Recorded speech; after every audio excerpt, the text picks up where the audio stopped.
So the most important question is, how many of you are on Snapchat? Okay, and how many of you have, like, for instance, you know, watched stories on it, that kind of thing? A bit. Okay. But not frequently. How many of you actually make stories and so forth? Not so many. Okay. So that's great, actually, because so the first time I got on Snapchat was only about a year ago, which is embarrassing. Actually, I was on it immediately. I'm the sort of person who signs up for every new app there is. I've written a book about blogging. I've been a blogger since the year 2000. So I sign up for it all, but when I signed up for Snapchat in 2011, I didn't understand any of it because I didn't have any friends on Snapchat. And back then, Snapchat was all about sending individual messages. Now it also has things like selfie filters. And I've yet to see a child or an adult pick up the selfie filters and play with them without starting to laugh. In a sense, Snapchat, just from that, looks like a mirror, right? It's like, you know, 2006, remember you were the person of the year? And I'm wondering if that's like the individual you or the collective you. And what I'm thinking now, but really my current thinking about Snapchat, or at least the way that these collective stories are told on Snapchat, is it's not about you, it's about we. Like, you are very much one of a group, of a collective. So, so this is where I'm coming from. I've written a book about gaming, about blogging. My most recent one's about selfies and also different forms of self-representation technology, so selfies, but also quantitative self-representation and textual, you know, in blogs and so forth. And I've been blogging a long time. And even so, when I came to Snapchat, I didn't get it. Until last year, when I was shown it again. And the other new thing about Snapchat is it has stories. It's become a media platform. It's become not just a content distribution system, but also a platform that creates content or that allows others to create content. And that's something that old people like me can understand. So when I realized that people were making these stories on Snapchat that are publicly available, so long as you subscribe to them, I decided I needed to figure it out. Hello! I needed to figure it out, and that I could be using it too. So one of the first things I did was play with the selfie filters and figure out how to make research stories. I think this is... Don't you love the selfie lenses? See that grid? Snapchat needs to convert our faces into data so that it can run the algorithm that lets it do the filters. When we use the selfie lens, our faces become data that can be manipulated. This book by Kelly Gates really had me thinking about surveillance and biometrics. She points out that biometrics make us think differently about faces. Faces used to be... Now, I'm not going to show you all of those because you can go... I completely break the rules of ephemerality on Snapchat by archiving not all, but some of my Snapchat research stories. So you can go to my YouTube channel and find many of them. To start with, it was so weird to make something that I knew was going to disappear in 24 hours. Because as a scholar, you know, you try to create knowledge. As a blogger, I've always, you know, done the archiving. I've liked being able to go back and find things I did 5 years ago. So at first, I found this really comforting that I could archive them on YouTube. But I've sort of come to really enjoy that ephemerality, which I find interesting too. Wendy Chun has an interesting argument about digital media actually being, it's degenerative, right? Just the way we store data on computers. It's constantly on, off, 0, 1, 0, 1. And the idea that new media scholars have had about the archive being the natural state of digital media is this, she calls it an ideological blindness that comes of media studies coming out of television studies. Although you could also say that television in its before Netflix was kind of ephemeral. Anyway, so I want to tell you, I mean, my main point today is actually about the collaborative stories that people create on Snapchat, or not, they're contributory maybe, because anyone can upload a snap, send it to a public story, and then they're either curated into a short story consisting of snaps from many people, or sometimes they're algorithmically generated or just generated based on location. But before that, I just want to show you one example of a story created. Her name's Jeannie Can Breathe. She's one of those influencers. She's American. She seems to live mostly in London. She seems to make her money off being a celebrity on Snapchat and other places. And she's a very good storyteller. This story here is about, so she starts like this. Now snaps like, this is a still, and it says to John, if I could write you a letter, this would be it. And it's written to a friend of hers who's in prison. This next snap is also a still, and here she gives you the setting, right? And it's like, these are posted hours apart. Now, the way it works when it's native on Snapchat, this is a video of it. If it's native, each snap is up to 10 seconds, and if you tap it, if you get bored before the 10 seconds are up, you tap it, you go straight to the next snap. So that's really a fundamentally different feeling. This bus stop just brought me to a place that doesn't look like there could be a prison anywhere. I really hope it's here. So she got lost, basically, and then the next snap. So it becomes this sort of, I'll just go, a lot of these individual snap stories are actually journey narratives. They're kind of people, I think it's also something about using social media in those down times, right? Like when you're on a bus or you're walking somewhere. But there's also something I found after, this is why you should always use media you're researching. I found if I sit still and talk, I feel really self-conscious. But if I walk, as long as nobody's looking at me. But if I move, then I'm not as self-conscious and the video turns out better. But now it's fine to talk and walk to nothing. Yes, people don't react so much. I could just be on the phone, right? Yeah, exactly. Yeah, exactly. It's not as shocking anymore. So this has got that journey thing, because I'm interested in narrative, right? I've been interested in like narratives in blogs, in narratives in social media, and obviously the Snapchat stories aren't usually the traditional narrative with the traditional arc, the beginning, middle, end, but they use these other kinds of gathering things. They're episodic because they're told bit by bit by bit, like a diary, right? Not like something that's been created afterwards, because you post one snap at a time. And they're also cumulative, like blogs and diaries and things, because you get to know the character, the character. I suppose they're not really fictional, but to me they're distant. Some of these are my friends, but you get to know the person over time. So that's one kind of story. This I recorded as it happened. The rest of the story was she gets an Uber to where the prison actually is. She shows snaps of herself having to put her keys and things in a dish when she goes in. And then, of course, she's not filming when she's in the prison. But when she comes out again, she gets a ride with someone back to London. And she records herself talking to the woman. And it's this interesting surreptitious filming, too, because she's not filming the woman who gave her a ride.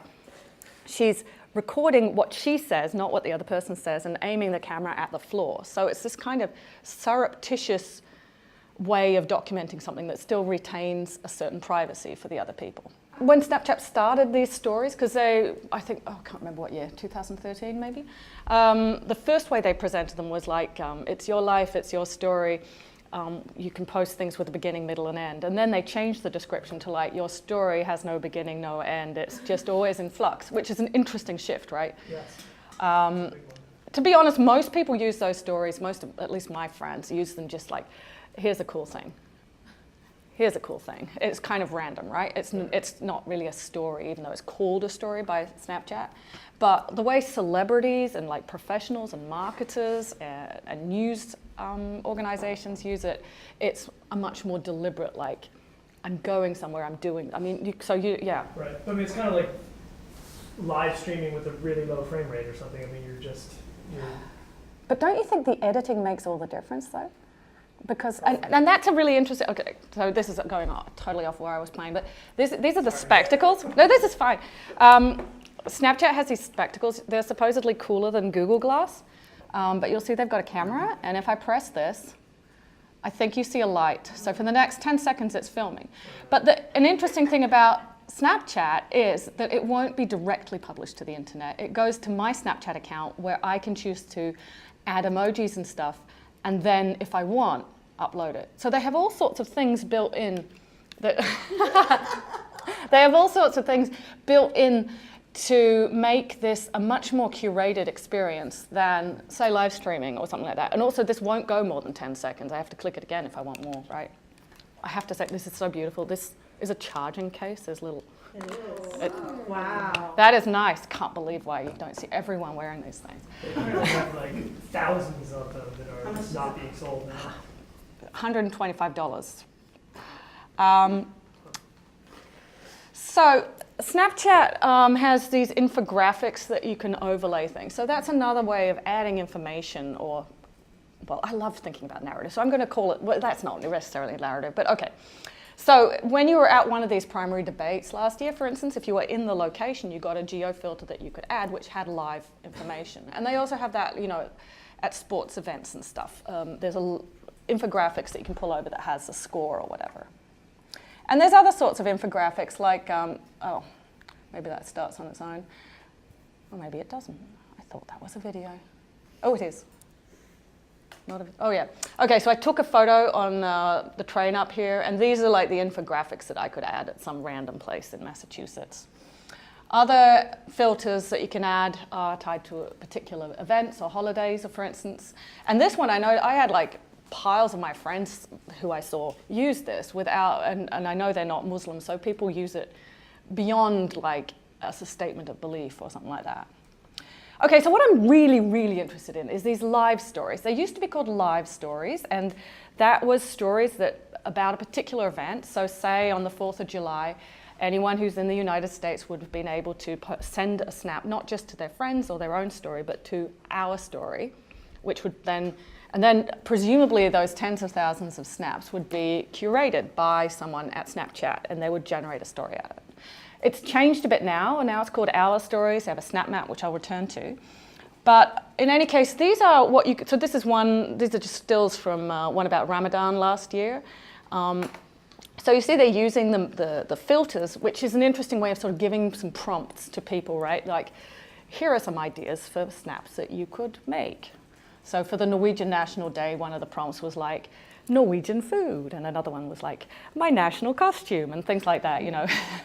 So that's a way of sort of pre-scripting this the contributions. But is that, this is a question, is that something that users can add on, or is that only something that the Snapchat's allowing you to Oh, well, it's like, so it's like here, you take a picture first, and then you can add the filters by swiping. So you swipe that way and you get, oh, this is totally not but the swiping. filters, the prompts that you were mentioning, the prompts is only something that the Snapchat can add. Yes, but you can also draw on your own thing.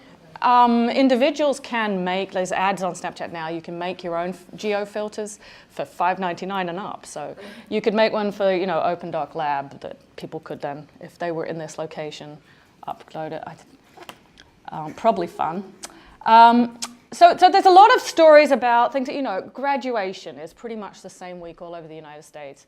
So they have live stories about it. And so there's a lot of ones about rituals, it's either about sporting events, concerts, holidays, or some kind of ritual thing. Like they had one about weddings. They had, of course, they do them for Mother's Day, Father's Day, etc., things like that. But then the ones that, or something about weird things like strange foods or I'm on a boat. But the ones that I find really fascinating are the ones about political events. Or there was one about Brexit the day after, for instance. There's always one about elections. And you get all the individual people going to the polling booth, saying what they, you know, what did I vote, or rushing. There's a sort of script to that too. So for instance, here's one which I want to show you the whole of it just so you get an idea of it. This is one they made the day after the shooting in Orlando last year. And so this is about mourning, right? It starts off completely still, quiet, because it is a moment of silence, which is an interesting, it's a use of social media that becomes very global. So there's an info box down here. These ordinary users can't add this. This is a curated story. Someone sat at...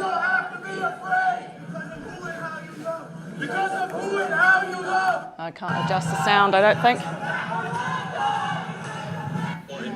Showing my love support to our friends in the LGBT community and of course in Orlando. So, a few things here. I mean, it's got the title of the whole story. It's got the place names, and that's actually, I think in this case in particular, the fact that they move from location to location, I think that's a really important part of it. The sound is really important. The fact that the sound is terrible is actually, were you the one who worked on sound? Yes. I think the awful sound is really key because it's the way things sound, well, partly it's the way things sound if you made it yourself. It's like this is as if we made it ourselves. But also the situatedness of the sound is in the crowd. Like it's not broadcast sound, and that's super important, I think. The curators here have clearly thought, you know, there's the candles now, so you've got this repeated thing. And the song here, in this particular example, if you start singing along in your mind to that song, and here it's another place, the same song, beautiful transition, really. And they can do that. They do this at, I mean, partly I'm sure this was actually pretty professionally put together, but they also, curators at Snapchat, they have hired specific people to do this. Now, he gets more than 10 seconds, so sometimes they do put in something that actually really breaks because that's clearly not a snap by a person in the crowd. And he's not looking at us, but that's the only thing. They get edited together pretty fast, but then things get added later on. And I think in this case, I don't think I'd recorded it, but I think they added later, like global events also, because in other countries, they've done that. This stays up for a year? No, 24 hours. 24 hours, so it's pretty brief, you know. Is there any way to save it? You can do a screen recording of it. It may be against their terms of service. But I think, so in their terms of service, they say you shouldn't record anything. But they also say that these live stories are public events. They're public in their very nature. And so that means that once you've submitted your snap to our story, you no longer have exclusive rights to that. They can use it any way they want. And they argue for that, saying that it's public in its very nature. And they've also said in an interview, this was last year, I haven't found anything newer, that each of these live stories was watched by 20 to 30 million people. So it seems to me that these are pretty public. So this isn't one of their job ads for the sort of person they have curate this. They have, for instance, an assistant story editor. Now, Snapchat, since they went public last year after this, or was it earlier this spring? I mean, obviously they're trying to make money. Their share prices and stuff have dropped. They're maybe not that commercially successful right now. I think they have a fascinating model for narrative, but maybe they won't survive. Also, Instagram, Facebook copy all their features immediately. But I think this idea of actually curating user content is really interesting in any case. Here's another job ad, a news and current affairs manager. So they actually do create and curate content. So I haven't seen ads. What's the revenue base? Oh, they put ads in between things now, and they also have, I'll show you in a moment, they also have mainstream media creating specific content for it, and there's some, obviously some monetization involved there. And there's also sponsored live stories. Some of them are explicitly sponsored, like they'll do the Fashion Week, or they'll do, something like that, where it's I think they also have a deal with like NFL, where they do live stories of all the NFL matches. Pardon? And the sponsored filters too. Sponsored filters too, yeah. Yesterday there was, I don't know what it was for, but something with a cap. You could, like a filter where it looks like you got a cap with someone's name or something, Yeah. What do they say about ownership, that there is none presumably because it goes away in 24 hours? Okay, I'd have to go back and look at it. I mean, I think it's the same as for all the other social media companies. They have to have the right to distribute your content or the service won't work. They also promise they sort of have said they don't stare. I mean, there's a sort of an assumption of ephemerality and it disappears and so it's safe, but do they it's, really have who knows, right? But they have been much more aware of things like privacy than, at least what you see as a user feels much more private than on Facebook or something. For instance, if I share a snap, I can see who's watched it, and that's an interesting thing, right? There's a reciprocity in the gaze there, which I think is quite nice. Also, you don't get, they don't filter the feed. It's not like you see things they think are going to be more interesting first. There's a sort of, they clearly are trying to have a sort of honest feel to the platform. Okay, so I wanted to show you a difference. What's changed in the last few months is they've got this Snap Map, sorry. So I'm living in Providence now, so this is what it looked like for me yesterday. And one thing I just love is, you know, Snapchat opens to the camera screen.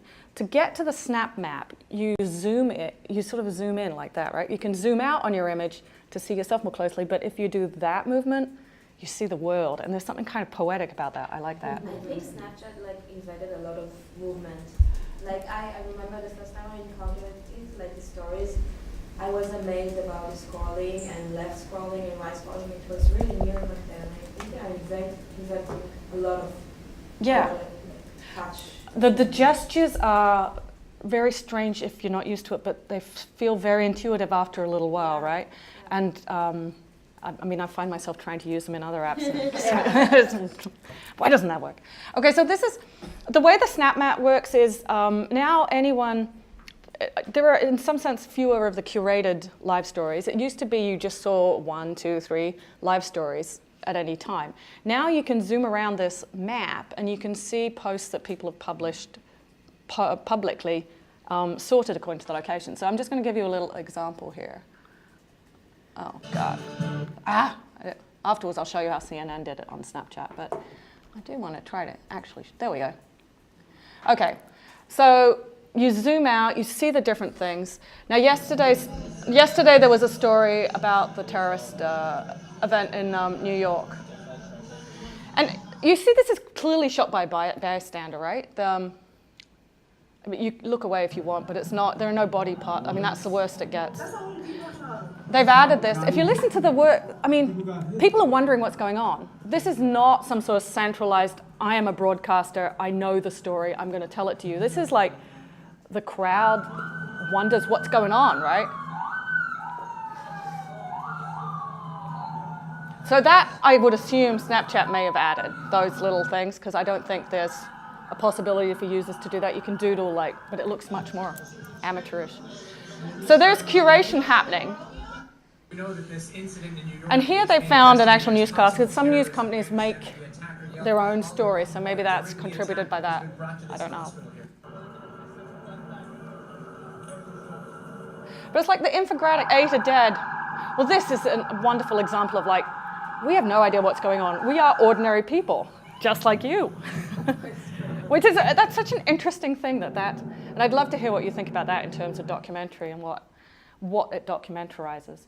Okay, so the next one, I should just tell you what this, oh God, look at that.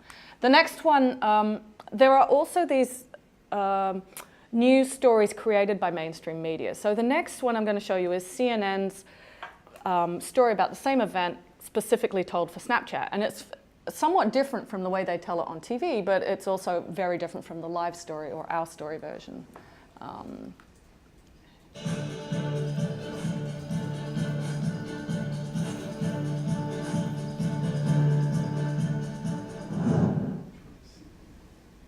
Yeah, here's a screen where I had to tap to move on. So. Once again in downtown Manhattan, this of course right in the shadow of the Freedom Tower. This is right where 9/11 struck us, and now we have the deadliest attack since 9/11.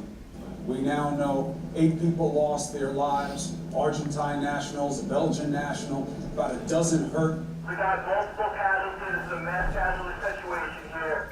Traffic shut down from 14th Street on the West Side Highway at this time.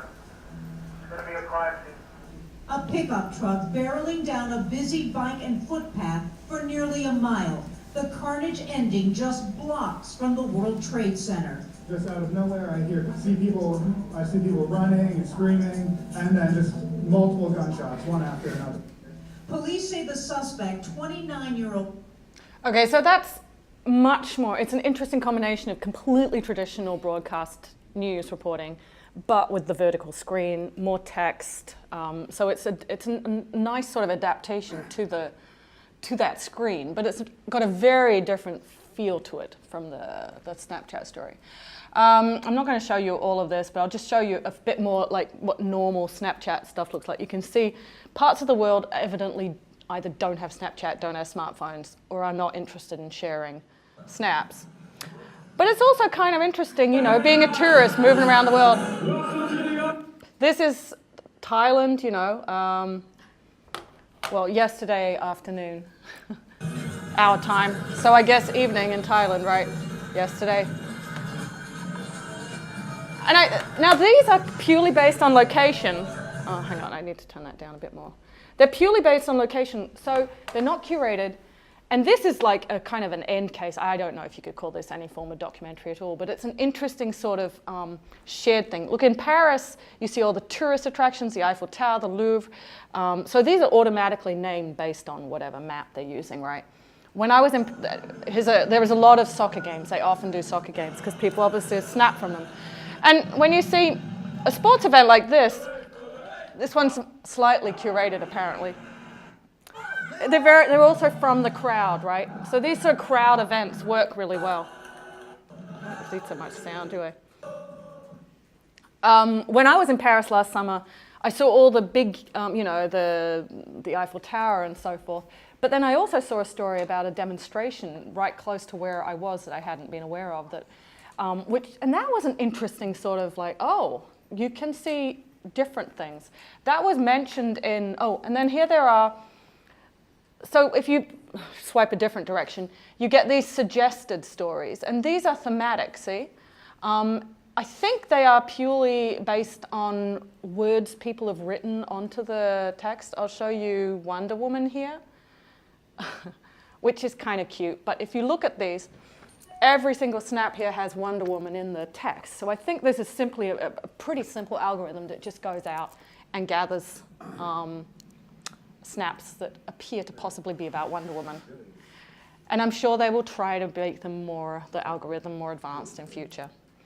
So that's a different kind of way of doing it. Okay, at the same time as I've been thinking about these things, I've been working on a paper about a Norwegian teen drama called Scum, which means shame. Does anyone happen to know about it? No. It's like, oh, it's fascinating. It became kind of it's one of those, well, I live in Norway mostly. Oh. Okay, so it's made by the public broadcasting company in Norway. It has weekly episodes, but it also has a social media component, which, let me see, maybe I'll just show you that. Here's, it's about teenagers, but actually, I will start here instead, because thinking about that, it has a collective kind of narrative to it. So thinking about that, I came across one of the recent issues of the journal Narrative, which had a special issue all about the we narrative. So you've heard of the first-person narration, third-person narration, sometimes second-person narration. This is third-person plural. And they're talking about 19th century print novels, right? Which some of those are actually told sort of from the point of view of a crowd. So like often where there's protests or there's workers or something. And which is quite an interesting thought, right? And I think that this is what we're seeing in social media narratives like Snapchat. I don't think this you is what's happening. I think it's we. So this Scum, which I'm trying to write about at the moment, it very obviously is about a group. You see the group of girls again and again and again. Now this show, it has weekly episodes, but it also has a social media site with daily like text message screenshots. The characters have Instagram accounts and so forth. And it has a huge fan following, largely because the third season was about these absolutely adorable teenage boys falling in love. And it was just, oh my God, the world loved it. There's like 4 million fans in China, and there's translated to 15 languages by fans. Facebook bought the rights, and that guy, I can't remember his name, the guy who produced US Idol is the executive producer. Facebook has something they're calling Facebook Watch, where they're going to create videos. So they're totally going to become a media production company, I guess. So they bought the rights for this Scum, I guess it will be called Shame in English, which will be interesting. So there's there are these narratives that use social media that are very explicitly collective, right? If you think back to sort of traditional photography theory, I mean, Susan Sontag, for instance, talks about photography as power, as like you own, the subject who takes a photograph owns the object. And cameras used to be big things that separated us from whatever was being photographed, right? And selfies kind of do the opposite. Katie Warfield talks about the intimacy. It's like you see the arm, it's like an embrace, which is an interesting way of thinking about a new kind of photography, which is maybe more about including the viewer than about separating ourselves from the viewer. And our phones are built for that. I'm going to skip this one, but there's also a kind of narrative which is maybe not the traditional kind of narrative, which is like, you know, the traditional, one definition of a narrative is events organized in times with causality involved, right? So the king died, then the queen died of grief. But this is one way people used to tell stories, lists of things, you know. Facebook tried to do this with the timeline where they were going to show us our lives as a list of all the things we'd done on Facebook. Or there's these more visual ways of showing a narrative. Now, the way Scum or Shame worked was these little clips, these screenshots of chats. Here it's also it's a big group chat constantly, you know. Huge fan community. And the reason that I mean, there's a lot of shows that have big fan communities without necessarily being a we narrative in that sense. But what Scum does in the very last episode is it's been focalized. Each of the 4 seasons was focalized through one separate person, one person. So it's switched. And then the last week, it switched every day. So people were getting like, oh, and everyone knew it was the last season. And then the last day, it's about a party. Sana, the main character that season, her family has an Eid, how do you pronounce Eid? Eid? Eid, thank you. She has an Eid party. Everyone's invited, all the conflicts are resolved. And one of the characters gives a speech, which is about that we're never alone, that we're together. And at the very end of it, the focalization in the movie shifts out. And it's fascinating. It shifts from there showing the people, and then you see scenes from the story, but shot from as if on a TV camera. So you're like outside the television. Suddenly the camera is watching the television. You even see the little logo and stuff up there. And then it shifts even further out, and I'm just going to show you the last few seconds. So what happens is it zooms even further out, the focalization, to show comments that users, fans. Oh, there we go. So you can see it's bad. So first, horrible comments, and then it switches to all the lovely comments. So it's like a nice sort of resolution at the very end. And in doing this, I think it switches I think it literally switches the focalization and the narrative voice of the show to being us. It's not just, third person plural. It's not just we. It's not just the crowd. It's the crowd and the audience. And I think that's a really interesting move narratively that I think we might see more of in the future. So I think social media narratives are a kind of we novel, not novel, a we narrative. That's much too small. But really what I want to say is that the live stories, the our stories, the Snapchats, the point of them is to show them that these snaps, they could be your snap. You're one of the storytellers in this narrative.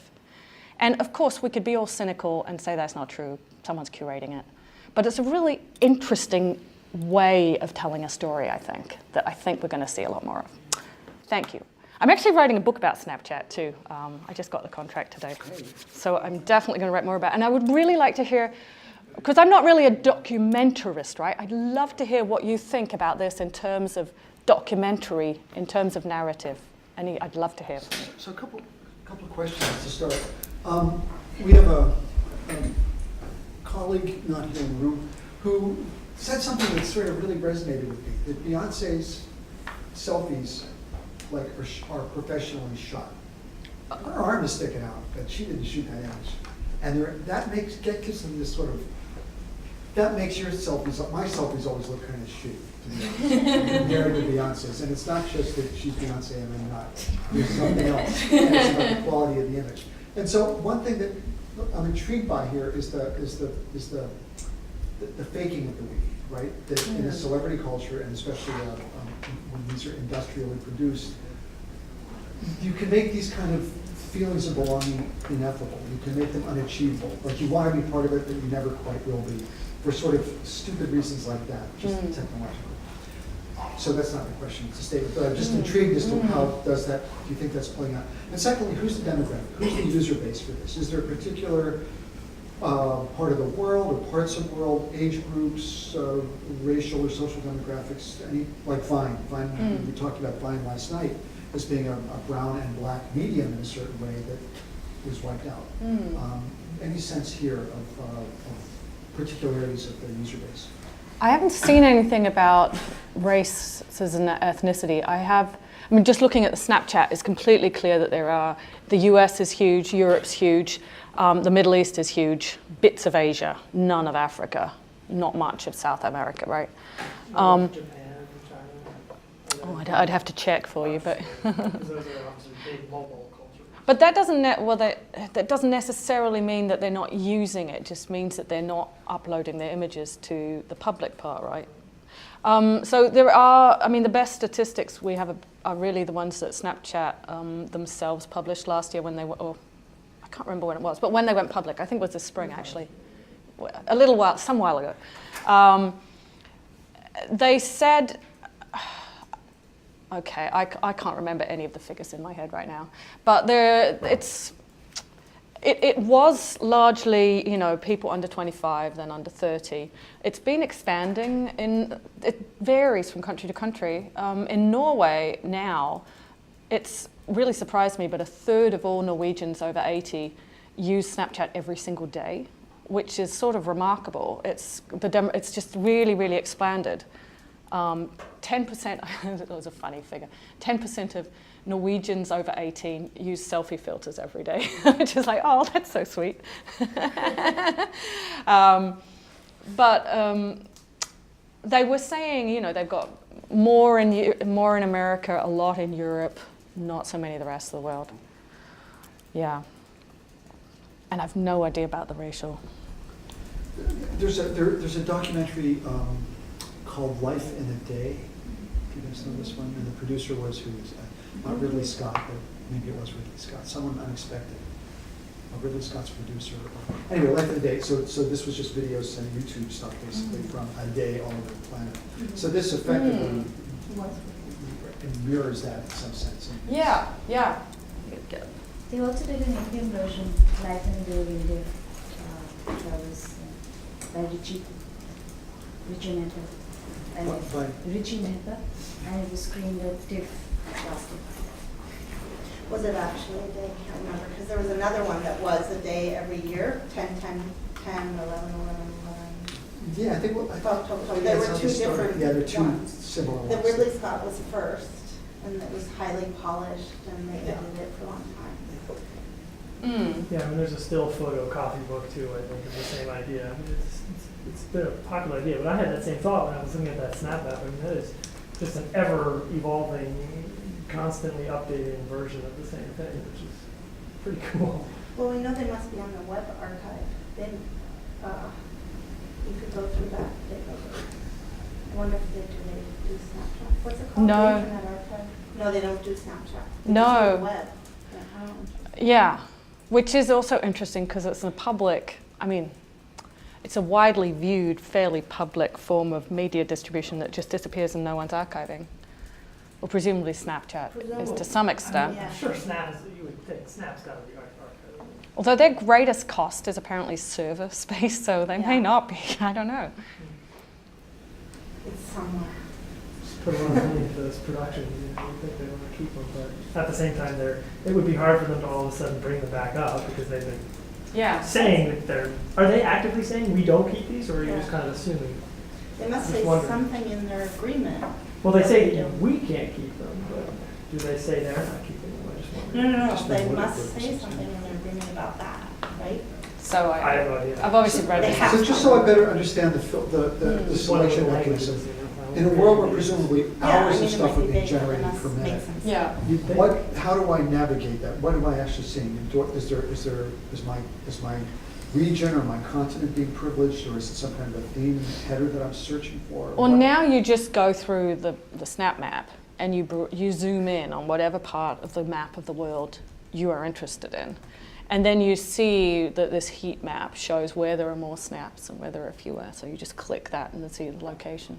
And you can also sort, like the one I did where I think if you swipe down, you see like featured stories, and they're more local. Like when I was in Providence, Brown University showed up. And I think I saw yesterday there are apparently for many of these campus stories, I don't think MIT has a campus story, but many of the campus stories are actually curated by student newspapers, which is an interesting way of doing it. So they're outsourcing some of this curation to some extent. Just can't show you real at the end of the year. They have a privacy policy. Yeah. Well, there was a big, when a lot of people heard about Snapchat, the snappening, when there were a lot of images that were, nudes as well, that were just suddenly available to the public. But that was not, no one hacked Snapchat. It was that some people had been using a third-party app to upload or edit or something their photos, and then the third-party app sent them to Snapchat, and that third-party app was hacked. So photos that had been posted via that. So to some extent, it wasn't Snapchat's fault. Yeah, a little too open, apparently. Who knows? And you talked about like a celebrity culture emerging. Could you say a little more about that? Yeah, I mean, because I'm interested in the storytelling, I've been really interested in seeing how people who really are using it as a storytelling medium are using it. And there are a lot of marketers and influencers, celebrities, like there's the DJ Khaled. Is he like famous outside of Snapchat? Yes. Okay. He is a prolific Snapchatter. Oh my goodness. And he's got, these fixed things he always says, major key, he uses particular emoji to express these things. He always shows you his flowers, because he looks after his flowers, he touches his flowers every day, right? And he's got these particular things he always does. You can't fake these, right? You can't hire a sort of social media manager to do this for you, presumably, because you're in it, or no? Yeah, I mean, most of them are selfies, right? But there are companies that hire people. Like one of the people I follow, she's a media student in Oslo, actually, but so she's a very, very good storyteller herself. She uses a lot of doodles and emojis and stuff. And she also does an insurance company's Snapchat account. Because if you're an insurance company and you want to appeal to youth, presumably you need a Snapchat account. A lot of universities have Snapchat accounts, which are especially active in recruitment season, right? And the way they often do it is they lend the account to different kinds of students. So like the midwife students 1 week, the engineering students 1 week. Preferably kind of students that are very visual, that do interesting things. But it's still all sort of first person, though. Yeah. They're loaning it to different first people. Yes. But it's still first person as opposed to being a situation where DJ Khaled could hire somebody to take his phone and have Snapchat open on his phone and take a video of Khaled doing something. When he was doing the warm-ups for Beyonce's concert tour, he did make sure that clearly someone was holding the phone because there were snaps of him on stage. Sure. So he does do that sometimes, but most of it's clearly him holding the camera. People can see that Snapchat is kind of first person, right? It's what I'm seeing. Yeah. You're seeing. But I like the White House or Hillary Clinton certainly did. Donald Trump during the election campaign didn't really, but Hillary Clinton did, and in her case it was clearly aides holding the camera and talking about we're going somewhere. So there are examples of like people who, I mean, she was in the shot sometimes, occasionally speaking directly to the camera, but more often they'd like show a shot of her giving a speech on the campaign trail or something like that, right? So that's a little more documentary-ish, I guess. Yeah. But why wouldn't the notion of sharing accounts by individuals contribute to your model of the we novel? So yes, it's different individuals, but collectively that's still a retelling of the university, or a retelling of a sports event, or whatever you want to use for your frame. It's as long as the perspective of that person changes and you're still tied to that event or the main central theme, couldn't that still apply? Is there enough elasticity in the storytelling model to incorporate that, to make that also part of the You could probably make that argument, but you could also say that it's like first person storytelling. But serial. Switching, yeah. An aggregated bunch of eyes. But you can see it from different perspectives, right? Yeah.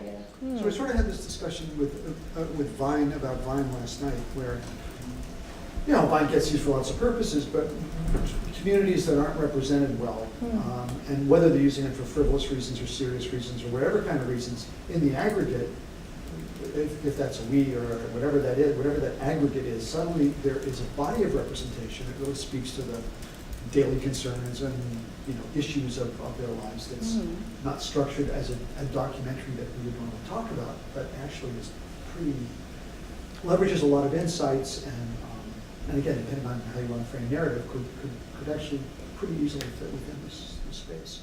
Right. So you could imagine the entire interface, my experience of all of Snapchat as being a kind of collective narrative. And I mean, the way young people use it, I mean, they use it differently from my Mabel, right? They have sent 200 snaps before breakfast, you know. So they're obviously getting, and some of it's about just.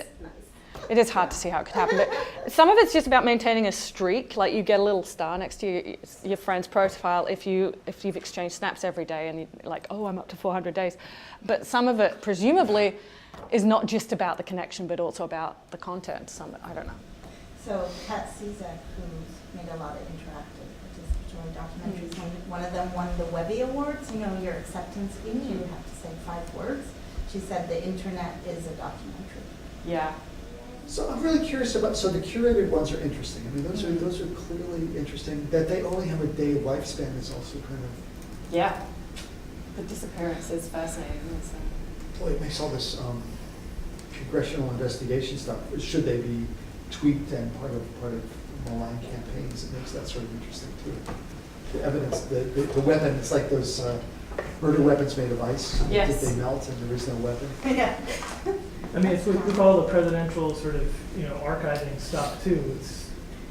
Can a president have a Snapchat account because it goes away? There's no, I mean, aren't there laws about it?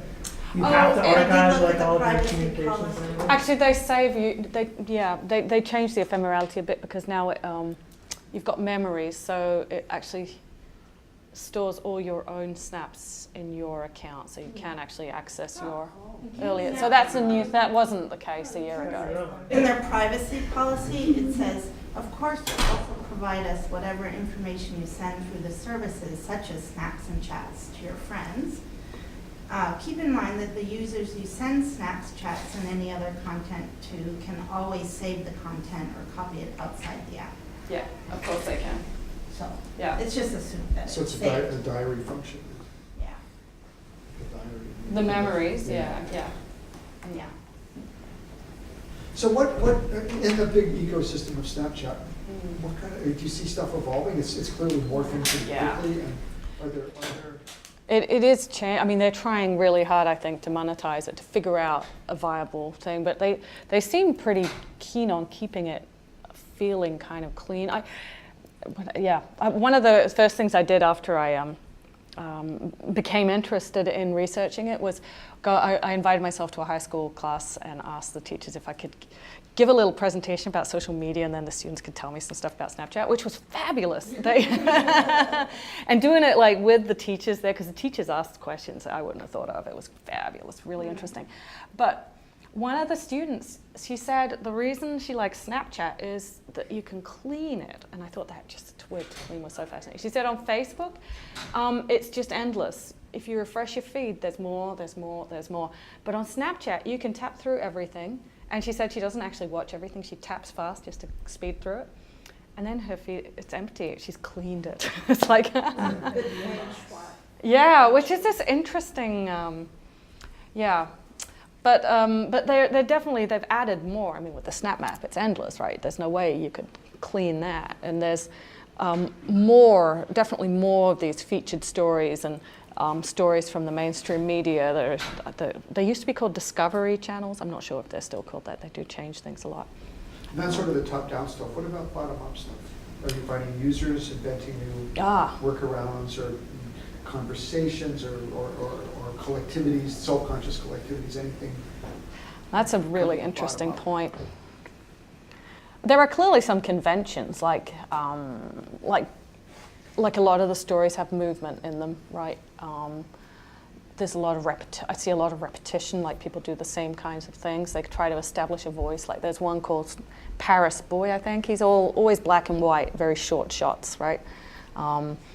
Someone else uses a lot of doodles. One person, there's a poet, Norwegian poet, and he does these little snap poems where it's like a tiny, 10-word poem read in a dramatic voice against a video. One of those videos that could be a still image. There's a word for that in photography, isn't there? It's held still and it's something like an escalator just moving. Yeah, that kind of thing. So it's quite evocative, but he does the same exact thing a few times a day. I mean, it's a different poem, it's a different image, but it's exactly the same style, right? Or there's a guy who does animations with Post-it notes, because you can make one still snap can be 1 second long, for instance. So if you move around your Post-it notes a lot and take a snap every minute. Yeah. Oh, cool. So there are people playing with it. Yes. It's like a downtime waiting,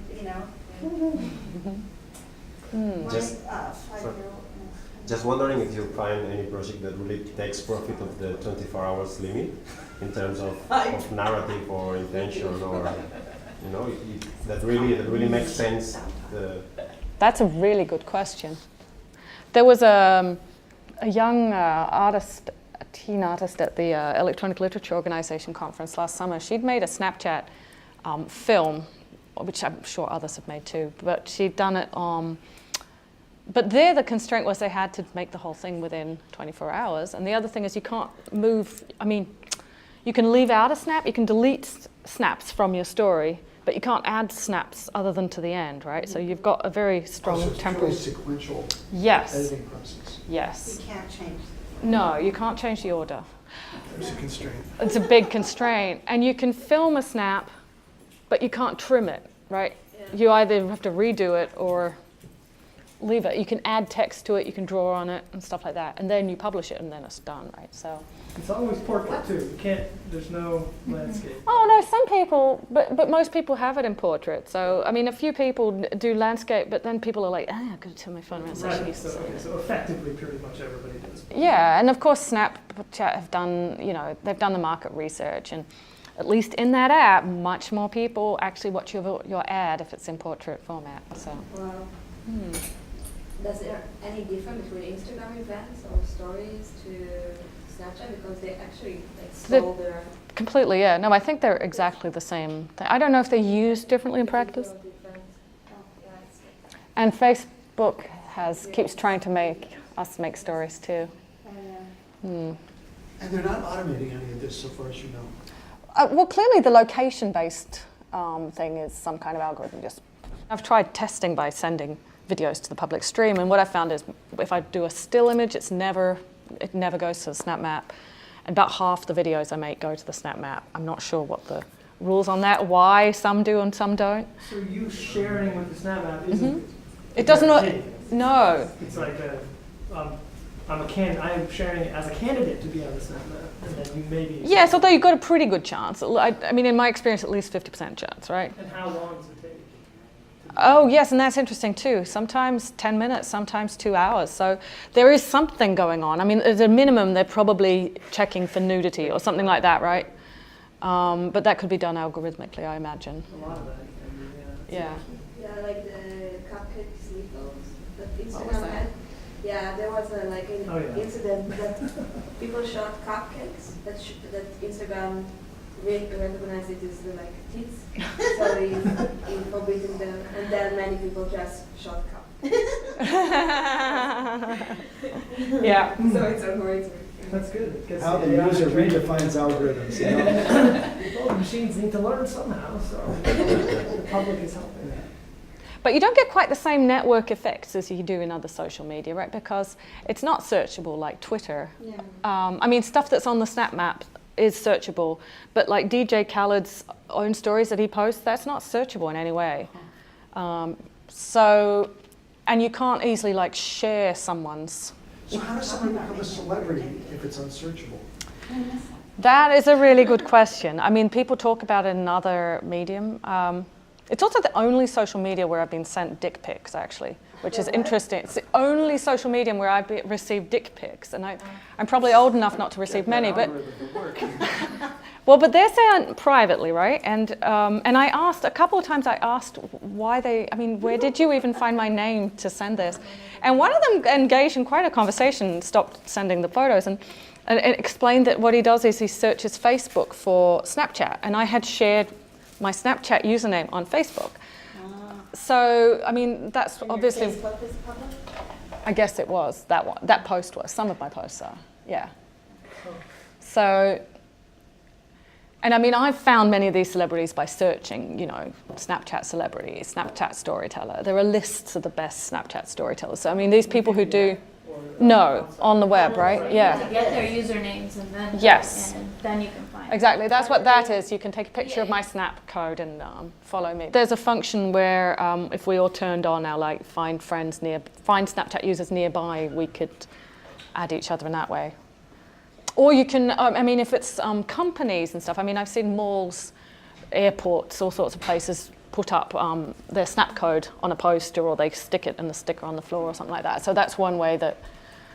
Actually, what I did when I started doing these was I stuck up a little poster in all the bathrooms at my university saying, "Researcher Snapchatting every day." That's where those pictures came from. Yeah, maybe. They also Oh man. have the codes like really quickly on, like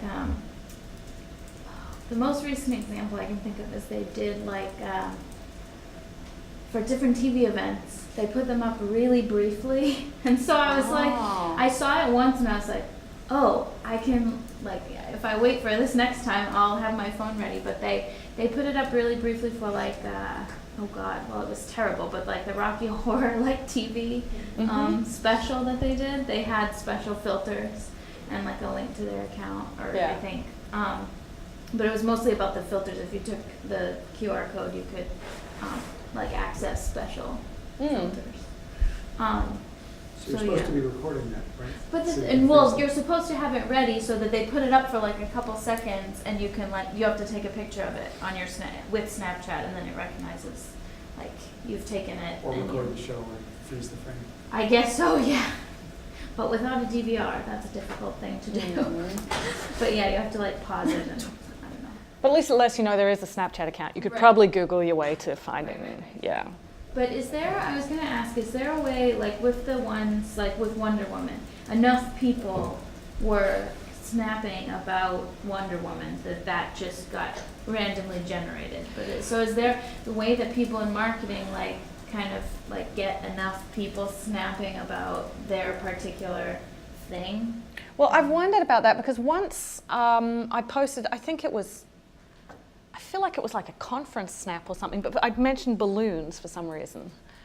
And then I got a message somehow in Snapchat saying your story has been featured, your snap is featured in the story on balloons. Oh. Which is like, it tells you that it's it did. How did I find out that? I guess I clicked on the story. I can't remember. So do some experimentation, post some snaps to our story with some weird keywords. When you said there's a list of the best storytellers in Snapchat, what parameters are they using? It doesn't say. I mean, if you Google best Snapchatters, there are several like sites that show you different, like, you know, musicians on Snapchat, doctors on Snapchat. There's a huge, like, plastic surgeons are all over, and orthodontists are all over. Oh yeah, it's a huge thing. It's big on filters. No, it's quite, but it's a big thing, apparently. So there's a lot of different subcultures like that if you start looking. Yeah. Are the stats that they go Snapchat users use Snapchat more than other, like more frequently during the day or whatever, they go on more times? I don't know, and it's very hard to check, right? Because, Well, Snapchat. yeah, I guess they would. Have you ever tried getting their data? Actually, I mean, they do have data out. I don't think they've got. Well, I haven't compared it to other things, but now that they're public, they do release quarterly reports that do include. Because I wonder if that's, the FOMO. If you it's going to disappear, so I got Yeah. Yeah, I don't know. I haven't compared like that. They talk about the daily users and so forth. And there are reports if you search, because they have quarterly reports for shareholders now, which include usage.